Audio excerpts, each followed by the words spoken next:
Across the Atlantic, regulators in Europe say that Meta and TikTok have violated key transparency protections, potentially opening the doors for massive fines.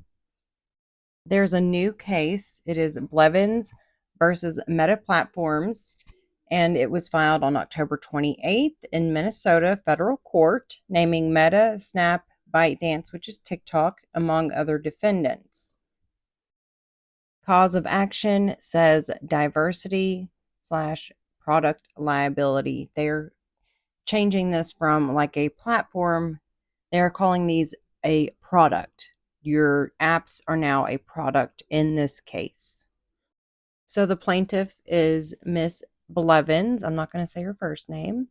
The defendants are Meta Platforms, Instagram, Facebook Payments, Facebook Operations, Siculus, Snap, ByteDance, TikTok.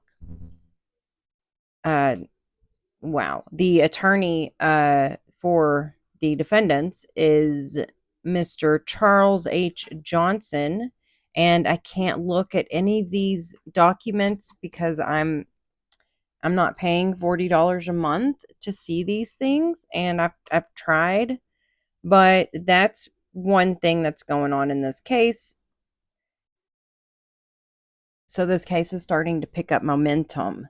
A federal judge in California in the MDL ordered TikTok to hand over a limited set of internal records connected to Eugenia Cooney's live stream on Mother's Day this year, where she appeared visibly ill. I do want to say, though, this is not with her. This does not start with her.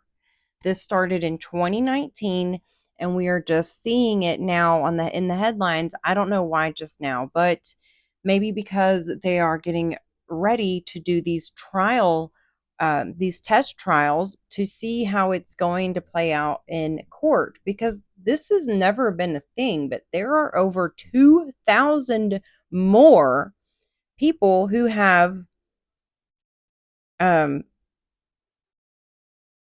let me get there. As of October 1st, 2025, there were 2,053 actions pending in the social media MDL multi district litigation. This scale is huge and it's only climbing.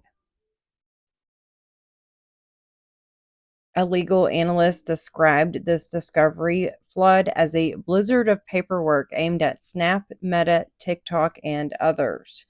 And we're only at the beginning. The master complaint directly frames these platforms as defective products engineered to maximize screen time, not just neutral apps. So we're going to end here and stop talking about this because I just want you guys to know it did not start with Eugenia. This is something that has been going on for 6 years now, and we're going to see the end of it very soon. Hopefully, things will change for the better, for everyone for the better. I've heard teachers say that their kids can't even sit still in class because they're addicted to the screen time. My kids don't have iPads. My oldest son, because they are exactly 23 months apart, almost exactly 2 years apart. But when I had him, when I had my youngest, I got my oldest son an iPad and regretted it because I don't know what it is about those things, but they make the behavior of the child so much worse, and also their attention span. These kids can't sit still for 60 seconds and be quiet. They cannot be still and be quiet.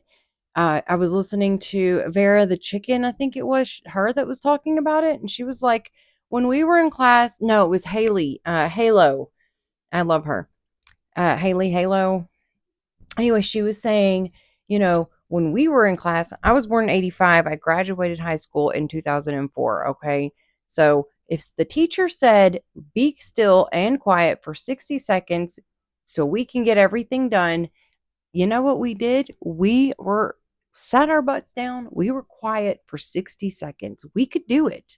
We could do it. You can too. These apps have ruined the brains of our generations coming up that are going into the world, you guys. They're soft little babies at 17 years old, soft little babies. that can't do anything for themselves. They can't even sit still for 60 seconds. It's sad and it's scary. And I really hope something happens. I know nobody's going to like this, but I hope that something happens and everything gets wiped out. We have no electronics, no technology, nothing. And we have to start all over. I wish that would happen. You guys have no idea what you missed out on.